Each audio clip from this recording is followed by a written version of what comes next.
Hivi ushawahi kujiuliza kwa nini dunia imewanyima mawakili wasijitangaze kwenye vyombo vya habari? Kwa nini Tanzania imekataza mawakili wasijitangaze kwenye social media? Unajua ni kwa nini?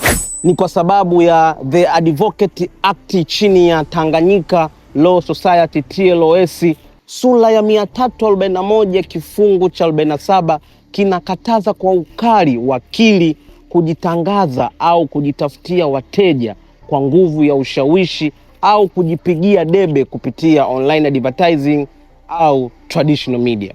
Mfano, wakili akisema mimi ndo bingwa wa kesi za mirathi, karibu hapa nikuhudumie, ni kosa kisheria. Na ikitokea wakili amekutwa na makosa hayo, kamati ya maadili Advocate Committee itafuta leseni yake ya uwakili, lakini pia itamfuta kwenye daftari la mawakili debanding. Ila kumbuka, hawa mawakili wanatafuta wateja na wanataka wateja, lakini sheria inawakataza kujitangaza. Je, watapataje wateja kupitia social media bila kuvunja sheria? Wewe kama wakili, kwenye social media platform zako andaa legal education content.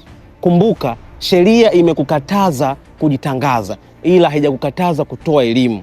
Mfano, kabla hujanunua nyumba za mirathi, hizi ndo hatua 3 za kuzifuata za kisheria. Au mfano mwingine, wewe ni mchezaji wa mpira wa miguu, hujalipwa mshahara wako miezi 5 sasa, na sheria ya FIFA mwisho mchezaji kutolipwa mshahara ni miezi 3.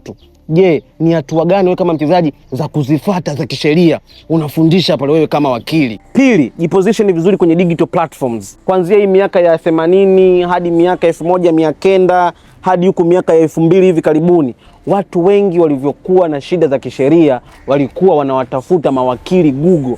So, kwenye hizi search engine optimization kama Google, jisajili vizuri, kama vile kwenye Google Map, Google My Business, jisajili pale vizuri. Andaa website yako nzuri pale.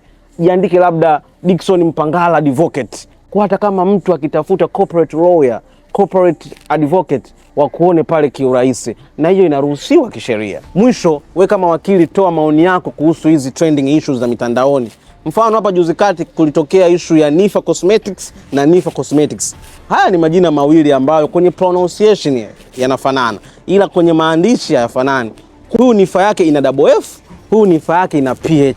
So wewe kama wakili unatakiwa uelezee hiyo kisheria ipoje. Hapo utakuwa umewafunua watu kiakili, lakini kwamba jambo hili lipo hivyo, na watu wataanza kukuamini kwa namna moja au nyingine. Anyway, kama unapenda news za marketing na branding kama hizi, please follow me.